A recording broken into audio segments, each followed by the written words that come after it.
I'm a firing my laser!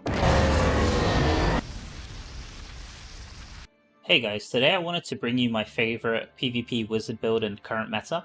So I pushed to rank 1 BG on my server with this build, and I pushed all the way, I think, from gold 1 or gold 2 to legend. So this build is definitely legend viable, and my win rate is only increasing as I play it more. But I wanted to share it with you guys because I played a lot of different wizard builds just to try out what I like the best, and there's a lot of very good options for wizard. So as far as the gold or legend tier bracket, most wizard players are playing a variation of this build. So if you're a wizard, I'm sure you're familiar with this build. It's the kind of range CC damage build. You've got the 2 charges of Arcane Wind, you've got the Frozen Meteor, you've got slow time with the Angment set and also with the Grace set. And you're just trying to CC at range and deal as much damage as possible. Some people switch out some of these pieces for Baron set, but at the core it's pretty much the same build, and this is the build I was using. I was kind of flip-flopping between this build and also a different build which is more based around Electrocute primary attack, and you've got the Aftershock chest here, which is very annoying. It causes some brief stuns which kind of really annoy your opponent, so this build is also very decent. So I was playing between these 2 builds, and then once they buffed Disintegrate and lowered the cooldown of Ice Crystal, I was trying to make a Disintegrate build work, and I saw very few players playing a build similar to this or variations of this, but it doesn't seem to be that many players playing it. But to be honest, as soon as I started playing it and learning more about the build, I feel like this build is honestly the best build from all of these different options that you have. And the reason for that is you can actually do a lot more damage, direct damage, because of your Disintegrate that's been buffed, and also a lot more CC because of the crystal freezing effect with the chest.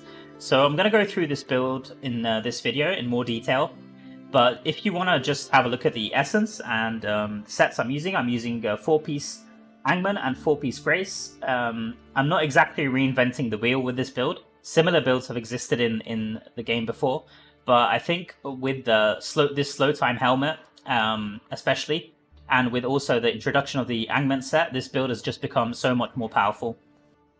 So let's take a closer look at the build. So firstly, we have the skills. I'm using Teleport. I wouldn't recommend to change out Teleport. This is an extremely valuable skill, and it's pretty much your only defense against people who come charging at you. So a lot of the time with this build, you'll notice that you've got Barbs or Blood Knights charging at you and just completely forgetting about the objective. So you really need to have this skill just to get out of those situations and just get out of range of them, because they will kill you very fast. This build is pretty squishy, and I would say it has moderate mobility, but the damage and CC is incredibly high, and the advantage of it is you can strike as many enemies as you want to, as provided that your Ice Crystal is placed somewhere useful. So talking about Ice Crystal, this is the second skill we're using, and we're using it with the Frost Reaver Garments chest, as well as the Crystal Guards pants, which reduces the cooldown of Ice Crystal. So you want to have it up as much as possible, and these 2 awakenings give you the 10% cooldown for Ice Crystal. And this one also, like I said, this one gives 18.6% extra cooldown of Ice Crystal. So I think the downtime I have with these 2 awakenings is about 4 or 5 seconds. So talking about the chest, it basically deals damage over time. You've got this increased damage over time, as well as a 20% chill effect, which stacks up to 8 times. This is super valuable because once you hit someone, once you start channeling someone with Disintegrate, they kind of can't escape very well, and then they'll end up dying just because they take so much increased damage, as well as from your sets, your Angment set, and also your Flagellant set. So talking about those 2 sets, we've got the third skill, Slow Time, and it's obviously being boosted by the Ephemeral Visage Helmet, which causes you to deal increased damage over time. Your damage over time basically ticks 60% faster, and also gives you a movement and attack speed buff. And for attack speed, a lot of people wonder, do channeling skills benefit from increased attack speed? And I would say they definitely do. It does definitely channel faster, and the only problem with that is it also drains your energy faster. Your like, for example, if I channel with Disintegrate, you see I have this energy bar here, and it definitely does drain your energy faster, but at the same time it's dealing damage a lot faster. So as long as you have that sustain, which you'll see I have from my legendary gems and also my awakenings, you'll be able to deal damage a lot quicker, which is really, really good in this build. So as for the last skill, obviously we've already talked about it. This is the main damage dealer of the build. It's Disintegrate, and I'm buffing it with the shoulders and both main hands. So if we take a quick look, we've got the shoulders, which provides a burning effect, and this was also buffed in the patch. And the burning effect is also buffed by the 2-piece Angment, which gives 30% longer duration of ignites. And also we've got the main hands, like I said. This one is pretty straightforward. It buffs the range by 29%, which is really nice. And this one buffs the damage of Disintegrate by 19%, which is also incredibly useful. So aside from that, we've got the primary attack, which isn't worth talking about so much, but I'll talk about it anyway. You could use Magic Missile if you really like, but I'm using Electrocute, and the reason for that is there's not really any good offhands to use for this build. I was hoping that there'd be a new offhand added to the game, which would be good, but the only offhand we got is the Ice Armor offhand in this patch, so it isn't really useful. Ice Armor is not so great in this build, but hopefully there's a summons build which is good. I haven't tested it yet, but hopefully there will be a summons build that is good and makes use of that essence. But I'm using Electrocute with the Eberron's Visage, which just basically allows you to stun people, and also the Charge Stigma, which basically increases the attack speed of Electrocute. But honestly, you don't have to use it. You could use Magic Missile, and it probably would be better to use Magic Missile if you need extra damage and you don't have the sustain of Disintegrate. You could use Magic Missile with the Blaster Cast, which gives you 2 additional missiles if you really like. But I suggest still using Electrocute. Electrocute is really good because if somebody gets in range of you, you could hopefully get a crit hit on them, depending on your armor pen, and that will stun them and allow you to get away, which is really good. You also have an option of switching the Pants Essence for this new Pants Essence, which they added, Fortified Entropy.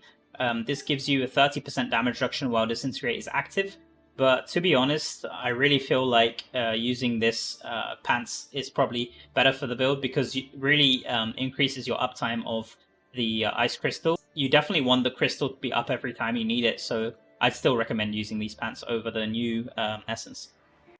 So as far as the sets go, I'm using 4-piece Angman and 4-piece Grace. So 4-piece Angman, you've got an increased duration of Ignite status, which helps because we're using the Burning Disintegrate, and also obviously the tick damage effect, which also helps using this because you've got the slow time, which increases, which basically makes your continual damage effects deal 60% faster. So it's definitely really good to use this set. The other set is the 4-piece Grace, like I said. So you've got all continual damage, channel damage, and persistent ground effect increased by 15%. This is really, really good, very strong. It buffs your Disintegrate and also buffs the damage from Angment set. And also you've got the kind of increased additional damage that enemies take when you deal damage to them 5 times. So it's very, very strong to use these sets. I tried a couple other sets, but this is by far the strongest combination. A decent option, which I haven't really tested, might be the new set, this Seeds of Sown Gold, which kind of works with channeling skills, but I haven't really seen many players use this. I might give it a try, but for now, I'd say stick with the Angment set, 4-piece Angment set, and 4-piece Grace. So now let's quickly talk about the legendary gems I'm using. I'm using Mother's Lament, Pain Clasp, Eye of the Unyielding, Everlasting Torment, Trickshot Gem, Bloodsoaked Jade, Fervent Fang, and Starfire Shard.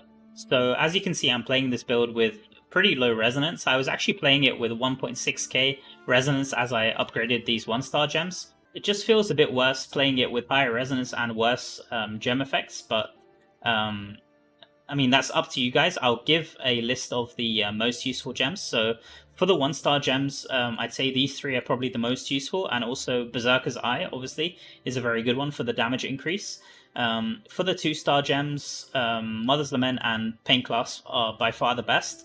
As you can see, I'm also using Fervent Fang, but honestly, if I had my Viper's Bite rank 10, that would definitely be more useful for this build, just because of the extra damage over time, and it would help proc my Grace set a bit more, which would be really nice. So it's just a shame that I salvaged my Viper's Bite rank 10 for the Challenger of Clear. If you've seen my last video, you'll know how heartbreaking that was. But as far as 2-star gems go, yeah, Pain-Class, Mother's Lament, Viper's Bite would be the best. Bloody Reach also really good damage on range. You've also got Iron Bane, which dissolves enemy armor from channeling skills, also a decent option.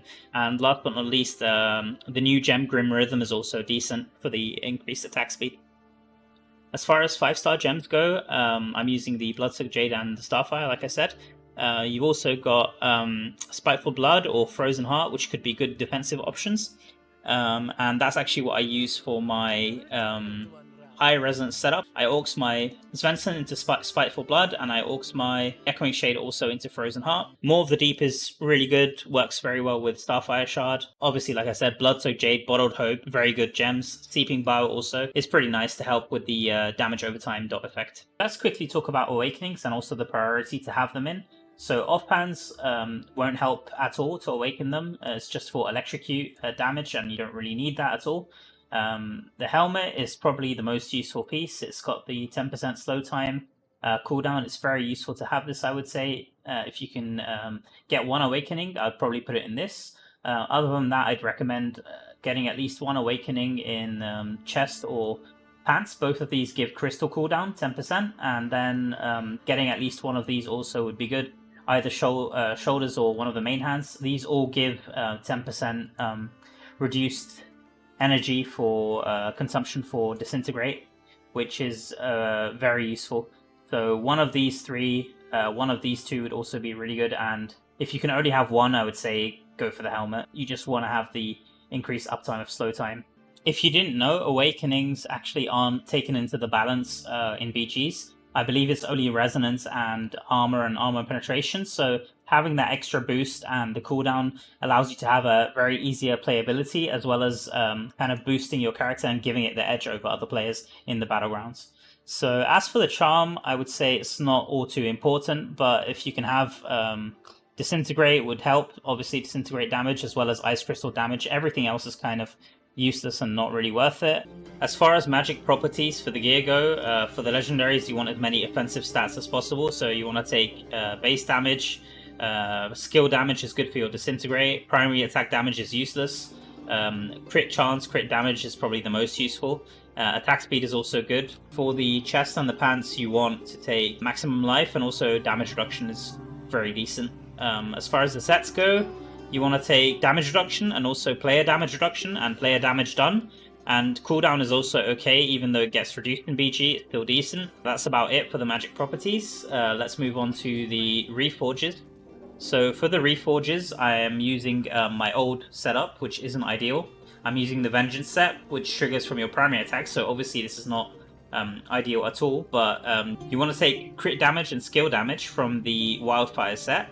And then you can either go for 3-piece Jolt setup with Beneficial and player damage reduction and damage taken while loss of control. You can either take this Jolt set, which has 2% chance to immobilize your attacker, or you can take the Barrier set with the maximum life increase, block chance increase, and damage taken from nearby enemies is also really good and gives you a shield. As for the curse properties, I'm not really using so many curse properties. I'm only using 2-piece Slash for all my gear, and the reason for that is because at the rare moments where I do use primary attack, this is always going to trigger, and I'm only using it just to finish off somebody who gets close to me. Like, other than that, I'm not really getting much benefit from this, and all of the other curse properties aren't really that good. The only one which is kind of okay is Atrophied. When you deal continuous damage to an enemy, a dark field will appear under them, dealing additional damage if they stay in the area. But the only problem with this is the cooldown is way too long. 90 seconds is just way too long. You're not going to get much value out of it, and it's going to give you negative properties, which isn't great. So just take 2-piece Lashed, and then the rest should all be Invocation gear. So for the Invocation, I would actually suggest taking the 15% damage increase rather than the stun that most people take, and it's because the stun only I mean, most of the time you want to be fighting people when they're off screen from you, so the stun isn't really going to be useful because you're going to be off screen most of the time. But this 15% damage will actually be very useful for this specific build. But for most builds, you want to be taking the stun, obviously, in PvP.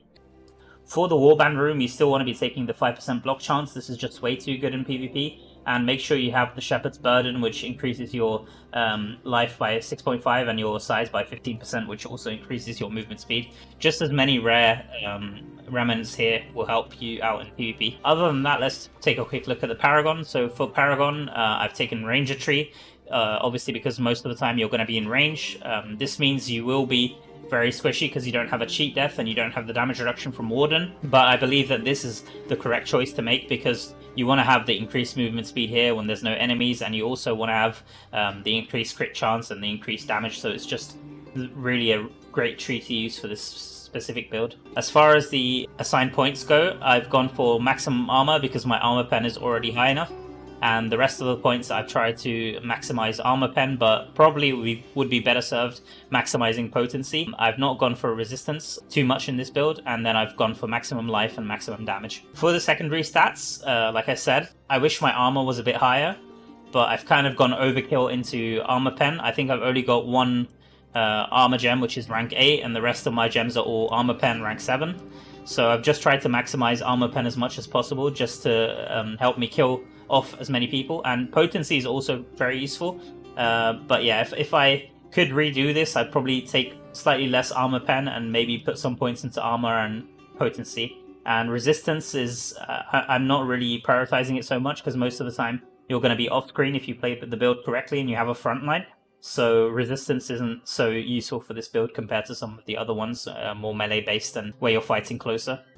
For the pets, I would suggest using a Dust Prowler or a Stormlost with Savior, but I don't have Savior unfortunately, so I'm using Stormlost. I think Stormlost actually has a more useful active skill for this build rather than the Cat's Shield. So this ability will go off every single time a Barb or a Blood Knight comes close to you, and it will actually stun them for 1.5 seconds, which gives you enough time to hopefully teleport away or just get away with slow time movement. So this actually is, I believe, a bit underrated to use, and I think for range classes it's very, very good in PvP. Aside from that, I'm just going for as many traits as I can. Obviously the legendary traits would be better, but this is all I've got right now. So let's quickly go over the skill rotation that you used in BGs. So let's say these NPCs here are the enemies that I want to hit. You actually want to be really far away, like further than you think. Like let's say they're coming to attack you here. You place your crystal in between, so let's say I place my crystal there, and they're mostly off screen, but the range of your Disintegrate will be greatly improved and it will actually hit them. You'll see it coming off the end of the crystal, and it will be hitting both of them at the same time, or as many people as there are at this range. You really have to be careful with the crystal placement, because you don't want to place it too far, and at the same time you don't want to place it too close, and that only comes from practice. Right now I'll go over some BG's footage and I'll give you guys some tips and commentary as we watch, and I'll also be talking about the crystal placement. So the matches in all of these clips are from Legend rank, and right now we're on attack, so let's see how we do. Sometimes when the match starts, what I like to do is use slow time for the movement speed, but this time we got buffed by the Barb, so I didn't do it this time. But if you don't have the Awakening on the helmet, then you can be a bit conservative with that. So we just took down the statue pretty quick. A lot of the time when I use Disintegrate, I'm moving from side to side, and that's because I want to reactivate and reapply damage to trigger the 4-piece bonus of the Grace set. So you have to use corners to your advantage in this build. Anywhere where there's a corner, you want to place your crystal at the end of the corner between you and the enemies and just channel your Disintegrate through it, and it's going to hit a lot of enemies, even if they're off screen. But you kind of want to, you see here, I place my crystal and it's even hitting the statue in the back there. So it can actually hit enemies to your right and to your left. So we've just finished off all 3 statues here. My teammate's having a bit of trouble, so I'm just going to help him finishing off the Blood Knight here. Sometimes you can be aggressive. If you see that your team's helping you out, you can be aggressive and just finish off solo players. But in this case, I saw that the Blood Knight was going to be hard to chase and I didn't want to chase him down too much. So I just went ahead and focused on the objective just to help my team up ahead. So a lot of the times you actually want to be going to the side with more players in phase 2. And what I mean by that is more enemy players, but at the same time also more of your team. Because this build, it really needs a front line. If you don't have a front line, then you won't be able to do too much. So always go to the side, like watch where your Barbs and where your Blood Knights and Crusaders are going, and kind of follow them and be behind them on the back line.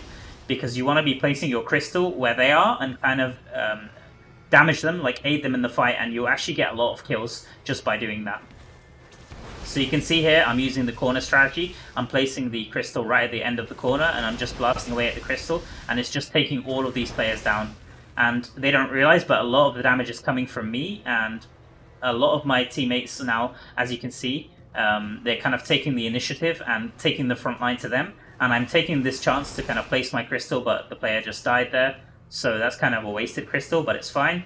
So now I'm just regrouping and watching my crystal cooldown, looking for a decent opportunity to place another crystal. So there I saw someone just rushed in, and my team quickly dealt with them. Now I'm just looking at the red dots in the map. They seem to be coming all together now, so I'm getting ready. I'm just healing up here.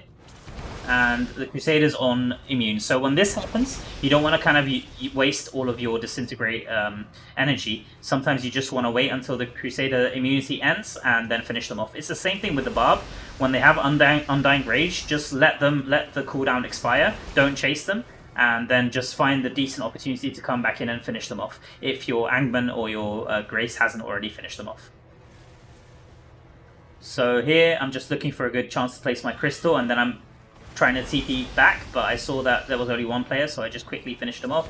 Now they're all coming in, so I'm just kind of running away a bit, because if you do overextend, you're going to end up dying, and I'm watching my front line here, looking for a decent chance to go in and use my crystal again. But so far, it's going very, very smooth. So I placed my crystal on the statue there again, and you'll be able to see, like, once you get a hang of this build, you'll be able to see when your Disintegrate is able to hit, and when you've placed a good crystal and when you've placed a bad crystal. So we're up to 10 kill streaks now, and I'm just looking to see what my teammates are doing, because I really need a front line. I can't handle Barb and the Wizard by myself, so I think that they're just healing up. If your teammates are healing up, you don't want to be pushing the statue solo. You can see a lot of the time I'm actually behind the statue, and I'm letting other people push it. That's a mistake I see many players doing, is that they follow what people say in chat, which is stay on the statue, but for this build and some specific builds, it's not really worth staying on the statue, because you'll just end up dying, especially if you're playing solo. The build is so squishy. If a Barb charges at me, I'll lose more than half of my health, and if it's a whale, I just get one shot. So you have to play it extremely careful, and use your teleport when needed. So we're up to 15 kill streak now, and it's pretty easy, because right now this match I have a front line, so really, you need to ask for help from your teammates. If they're not playing together as a good front line, you're going to have a really tough time in this build. I can't stress that enough.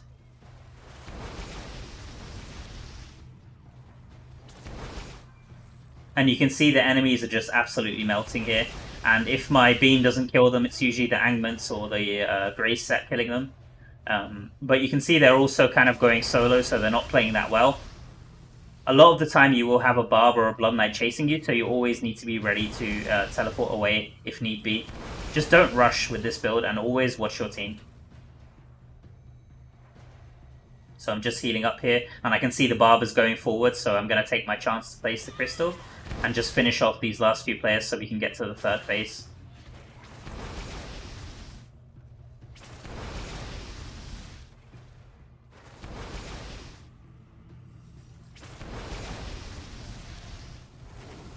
And there we go. So we got to the third phase. I think I'm almost at 20 kill streak, 19 now. And I haven't died once so far, because I've had a really good frontline this match. But for the next match, I'll show what happens when you don't have such a good frontline. So now I'm at 20 kill streak. And this match is going super easy right now. I think I need to heal up though. Yeah, I'm just going to heal up before going in to finish off the crystal at the end.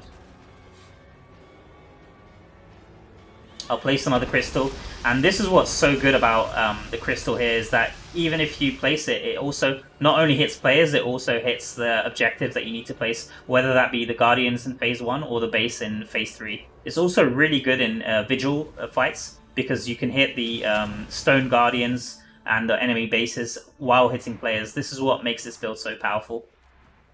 So you can see 22 kill streak, 0 deaths. And let's just have a quick look at the resonance. So in this match, I'm actually playing with 1.6k resonance. And so you can see 2.7. This player's pretty low resonance. He played very well. And lastly, the Crusader. Oh, he has quite a lot of awakenings there, 2.3. So a lot of the players here were above my resonance. but I still try to play as best as I can. Obviously, my secondary stats are pretty high compared to them. You can see here my resonance, I'm only playing with 1.7k, and for armor pen, my armor pen's pretty high at almost 4.5k. My potency is decent, but my armor and resistance is pretty low. So here we've got another match on attack. I've just skipped to phase 2, and this is an example of what you don't want to do. So you can see I placed my crystal in a pretty decent spot there, but you can see my whole team is behind, and I don't have a front line, and I just went in and died instantly. And it's a shame because the Crusader actually did his conjuration, but I went in too hastily. So you definitely want to wait for your front line to come. And I just told my team here, I just messaged them just to tell them, guys, please help me with the front line and I'll be able to kill all the players here. So as we can see here now, this time I'm being a bit more careful. So I placed my crystal again in a decent spot around the corner. And unfortunately the enemy team immuned, so I'm just getting away waiting for his immune to end. And then I'm going to re-engage with my crystal and try to finish him off here, but he got away. This wizard was pretty annoying. He's playing the meta build like I was talking about, and he did a lot of damage, and one of the Crusaders just rushed forward and tries to kill me. And unfortunately now you can see that most of my teammates are on the right, so what I'm going to do is actually reposition because there's not so many players on the left side now. And hopefully now I get on better because I can see that there's more players on the right side, like I said. So I'm just going to try to finish off this player here. And he's very low, he's a barb, so he's not going to die instantly. But I'm just trying to kind of finish off as many players on the right side here while letting my teammate heal, and then they go forward and I'm able to stay behind them and just deal damage on range. So unfortunately here one of the barbs is trying to chase me, and I actually did manage to kill him. I was kind of lucky there that I managed to kill him and one of the other guys, but that's just the power of the crystal. And now I'm having some frontline, as we can see, so I'm very happy to see that. But I ended up overextending a bit here. This Crusader's coming in with immune, so I have to be a bit careful. You see my health is going down so quick if he just touches me. That's why you always need to be on range. So we got 5 kill streak here, and I'm just looking to re-engage again if I see a frontline. I place my crystal in a decent spot, and you can see the range. Like most of the time the enemies are off screen, you just have to be ready that a barb charges at you like that, or a blood knight comes and charges like that. So once again I'm just staying on my range, waiting for my crystal cooldown now. I see the barb, I just teleport away. Let's find a good place to place the crystal. So there we go, and I'm hitting the Demon Hunter, but this Demon Hunter is a very good player. He used to be on my server, so I know him very well. He finished me off super quick there. And I did really decent damage to him, but he just managed to close out the range and finish me off there. So you can see one player in the chat saying that we need to stay on the idols, and my build is not really good to stay on the idols, and I was kind of sick of it, to be honest, but I didn't want to be too toxic in the chat, so yeah, I just focused on with the match and tried my best to kill off the enemy players on the right side here. So I noticed I didn't have a front line here, so I just waited for my team a bit to come through. Again, the barb charged me and I lost half my health, so I'm just running away here, trying to find a decent spot to heal. You can see his Undying Rage procced and he's dead now. So I'm just healing again, and now you can see my team's engaging, so I feel confident to go in and place my crystal. And it just does so much burning damage and so many numbers just ticking from my Angman and my Grace set. There we go, 2 kill streak. And I feel pretty confident at this point because my team is supporting me and just staying ahead of me while I can do damage from the back. And you can see that the statue is not actually moving much, but I'm just racking up kills right now, and eventually they're going to get overpowered, and that's the key to success with this build in my opinion. I'm just waiting for my crystal once again. As soon as the crystal is ready, I'm looking for a good position to place it. Again, I placed it on the statue there, and there's no one in range right now, but now there's a lot of players there, as you can see. It's hitting about 3 players. But every time I'm making sure to press my slow time, because that's what's going to make my sets deal so much damage much quicker, and my burning effect from Disintegrate. Here we have 2 people charging in, and I got kind of lucky there that I didn't die, to be honest. But thankfully I can just kind of keep blasting. Even though I'm half health, I feel confident that I can keep blasting there, I decided to heal. And this is the last push here, I think. Just finishing off these players so we can get a good chance to push the idol to the end.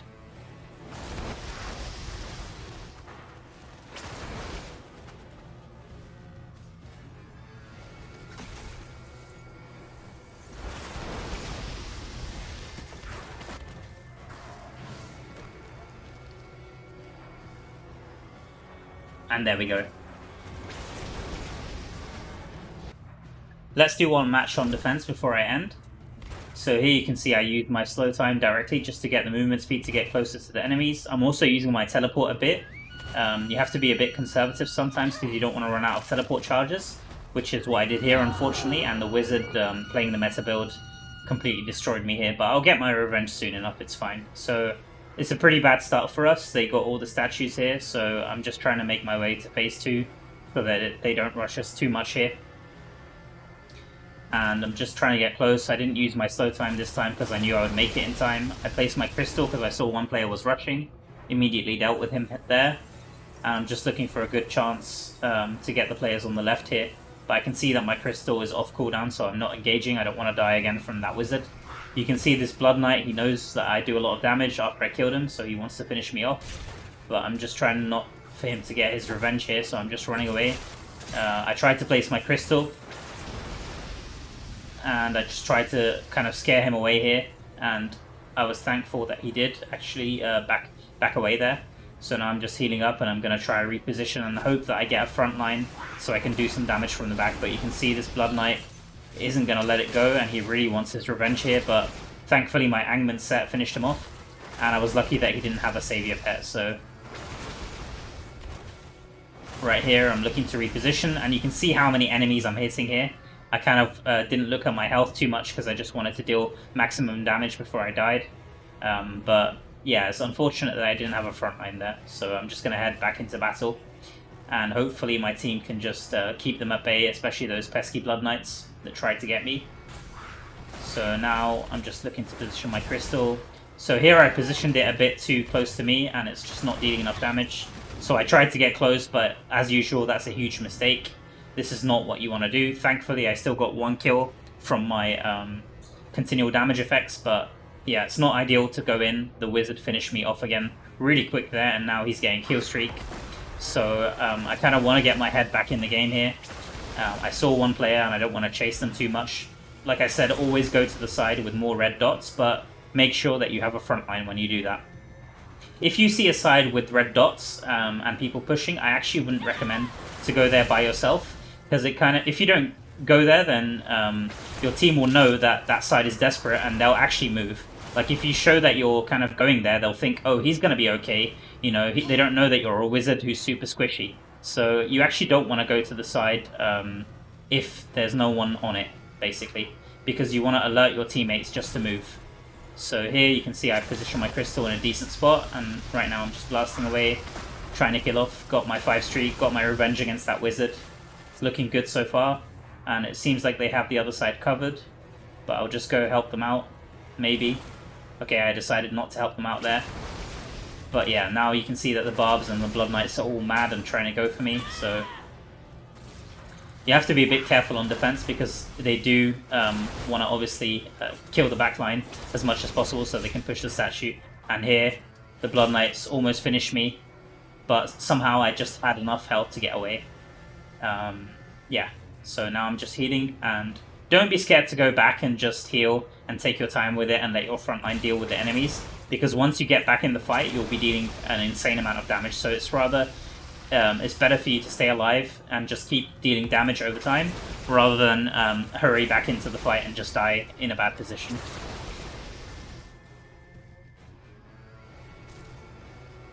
So we're up to 8 kill streaks now. Just taking my time with it and being a bit careful because the front line seems to be holding off some Blood Knights or Barbs. You can see the Barb really wants to kill me here. He's just ignoring everything and just going straight for me. So I'm just teleporting to safety once again. And you just have to be careful because sometimes Demon Hunters or Blood Knights, you know, they've got the ranged attacks, and sometimes you want to move further in so they don't actually kill you. Like sometimes they'll really want to kill you and just go for everything just to kill you. So we got the 10 kill streak, quickly got the 12 kill streak, and now we're dealing with the Wizard very well. You can see that right now our build is performing better than his meta PvP build, which is really good. And we're just healing up here again. You always want to heal up if you're half health or just even quarter health missing, you always want to heal up.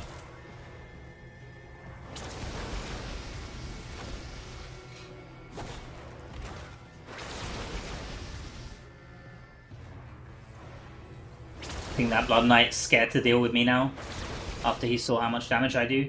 But I have to be really careful here because I am overextending a lot, and now he took his chance to try to get me, and I think he's going to be able to kill me here. Yeah, that was unfortunate. Like he saw my front line was weak and he took the chance, so fair play to him. So I just checked to see how we're doing, and it looks like we're doing okay. We just need to keep our head in the game and stay focused, and we can hopefully get victory here.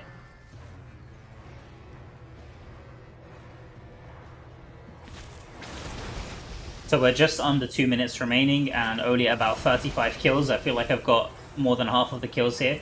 So I'm just going to play it slow because time's on our side since we're defending. And I don't want to overextend too much and die again. So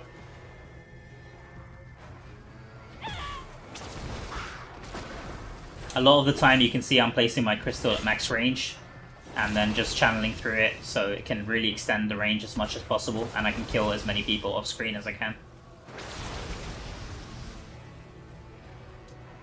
Sometimes it's okay to just disintegrate without a crystal.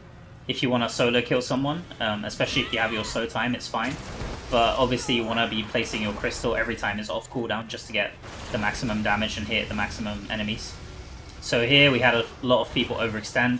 Thankfully I had my team to support me, but a lot of the time you will still die because of these kind of Crusader effects or Blood Knight effects, but it's fine. Because, I mean, they overextended so much that they completely forgot about the objective, and it's good to see because my teammates will finish them off, so it's fine. I'm not too sad about dying there. Just important for me to get back into battle and place my crystal. We've got the last 30 seconds on the clock here, so just trying to kill the Necro here is really annoying sometimes to deal with, especially when they stun you. But my teammates are all supporting me and playing their part, and we've got the last 10 seconds here.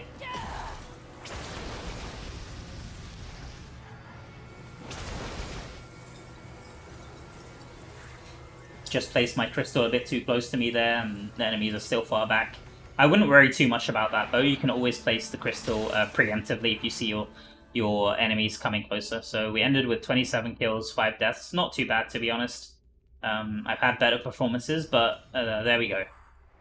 So before I end the video, I just wanted to talk about a variation that I've seen a few players playing, which is the Arcane Wind variation. So obviously, like I said, the offhands that I was using in my build aren't very useful, so an alternative which people have tried to add in is switching out Teleport for Arcane Wind, and then using the Arcane Wind essences which give the extra Arcane Wind, as well as the older crystal, which is very similar to the PvP meta build. And I think that, to be honest, this build is not as good as the Teleport variation, because this really doesn't give you any opportunities to get away if a barb charges at you. Like, your movement has to be perfect without Teleport, and it really doesn't give you any leniency and doesn't give you any kind of safety net.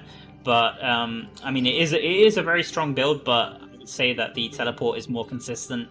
So I hope this video has been useful, guys. If you have any questions, then please leave them in the comments. I've tried to be as thorough as I can with this build guide. I'm not usually making build guides, but if you like this kind of content, then do let me know and leave a like and consider subscribing. Thank you all so much for watching, and I'll see you all in the next one.